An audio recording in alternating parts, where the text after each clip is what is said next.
কথায় আছে সংসার সুখের হয় রমণীর গুণে। হ্যাঁ, এবার অশান্তি যেটা সেটাও কথায় নেই। যাই হোক, একটা সংসারে ঘরে যদি একটা মেয়ে থাকে, সেই সংসারটা অনেক বেশি গোছানো হয়, সুন্দর হয়। যে কারণে বিয়ে হয়ে আসা বউকে লক্ষ্মী হিসেবে ধরা হয়। ছেলেরা গুছিয়ে থাকে না বা ছেলেরা অর্গানাইজড নয় এমনটা নয়, কিন্তু একটা মেয়ের মধ্যে যতটা অর্গানাইজেশন থাকে সেটা একটা ছেলের মধ্যে থাকে না। মা, বৌমা কিংবা বোন, সে যেই হোক না কেন, সে আসলে একটা ট্রেনের ইঞ্জিনের মতো। একটা ইঞ্জিন ছাড়া যেমন একটা ট্রেন চলতে পারে না, এক স্টেশন থেকে অন্য স্টেশনে যেতে গেলে ইঞ্জিনই তাকে টেনে নিয়ে যায়, একইভাবে সংসারে মা কিংবা বোন কিংবা স্ত্রী, সে যেই হোক না কেন, সেই মেয়ের গুরুত্ব অনেকটাই সেই ইঞ্জিনের মতো। যদি ইঞ্জিনটা খারাপ হয় তাহলে ট্রেন আর চলবে না। একইভাবে যদি মেয়েটার শরীর খারাপ হয় বা সেই মেয়েটার কোনো সমস্যা হয়, তখন সেই সংসারটাও সাফার করে। সে সংসারটা তাকে ছাড়া চলতেই পারে না।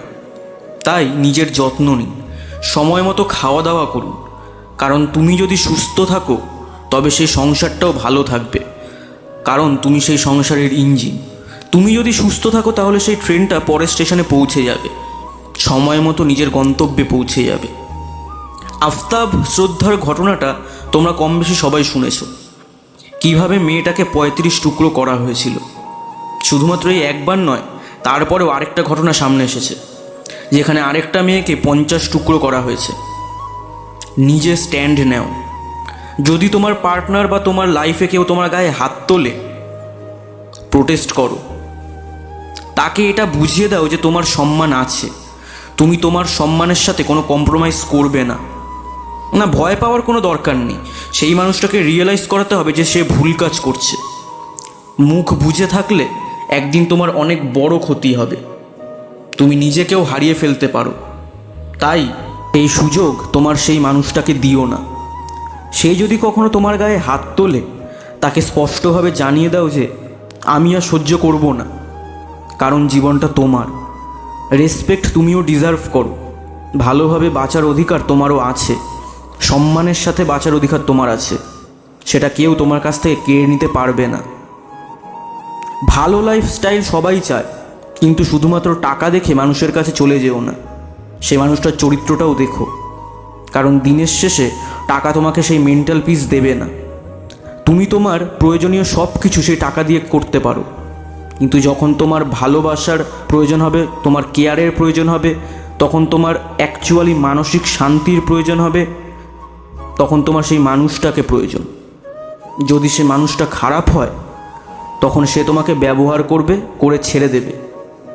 তখন তুমি নিজেকে সান্ত্বনা দেওয়ার জন্য বলবে সব ছেলেরাই সমান হয়, কিন্তু অ্যাকচুয়ালি সেটা নয়। তুমি শুধুমাত্র টাকার উপর বিচার করে একটি মানুষের কাছে গেছো। এই ভুলটা করো না। টাকা অবশ্যই প্রয়োজন, আমি মিথ্যে বা ভুল কথা বলবো না, কিন্তু তার পাশাপাশি মানুষটার চরিত্রটাও দেখা সমান important. Women empowerment and fake feminism দুটো এক জিনিস নয়। প্রথম ক্ষেত্রে কোনো মেয়েকে নিজের পায়ে দাঁড়ানো, অর্থাৎ তাকে স্বাবলম্বী করার কথা বলে, আর দ্বিতীয় ক্ষেত্রে তার নারী হওয়ার ভুল সুযোগ নেওয়ার কথা বলে। একজন নারী হয়ে এই ভুলগুলো তুমি কখনো করো না। অনেকে তোমাকে বলবে এস্টাবলিশ হচ্ছ, তুমি ইন্ডিপেন্ডেন্ট হও। তুমি তো অলরেডি ইন্ডিপেন্ডেন্ট, তোমাকে আলাদা করে কি স্বাধীনতা দেবে? তুমি তো অলরেডি একজন স্বাধীন মানুষ। স্বাবলম্বী হওয়া মানে নিজের পরিবার কিংবা সম্পর্কগুলো থেকে দূরে পালানো নয়, বরং আরও বেশি করে রেসপন্সিবল হওয়া, তাদের গুরুত্বগুলো বোঝা। অনেকে বলবে যে তুমি স্বাধীন হয়েছো, তুমি স্বাবলম্বী হয়েছো, তুমি তোমার মতো করে লাইফ লিড করো।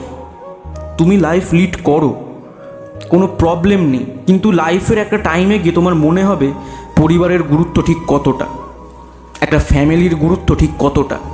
কারণ দিনের শেষে তুমি টাকার সাথে কথা বলতে পারবে না, তোমার কথা বলার জন্য একটা মানুষের প্রয়োজন হবে। স্বাবলম্বী হওয়ারও দরকার আছে, পরিবারের গুরুত্বটাও বোঝার দরকার আছে। যে মানুষগুলো স্বাবলম্বী হতে পারেনি, যারা শুধুমাত্র সংসার করছে, তাদেরকে সম্মান করারও প্রয়োজন আছে, কারণ তারাও মানুষ। তারা হয়তো জীবনে সেই সুযোগটা পায়নি, তাই তাদের প্রতি রেসপেক্টফুল হওয়ারও দরকার আছে। মেয়েরাই মেয়েদের সবচেয়ে বড় শত্রু হয়, এটা হয়তো আলাদা করে বলে বোঝাবার দরকার হবে না। তুমি যদি আমার নিজের বোন হতে, তাহলে দাদা হিসেবে আমি তোমাকে এই কথাগুলোই বলতাম। ভালো থেকো। Happy women's day. ভিডিওটা ভালো লাগলে লাইক, কমেন্ট আর শেয়ার করে দিও। ধন্যবাদ।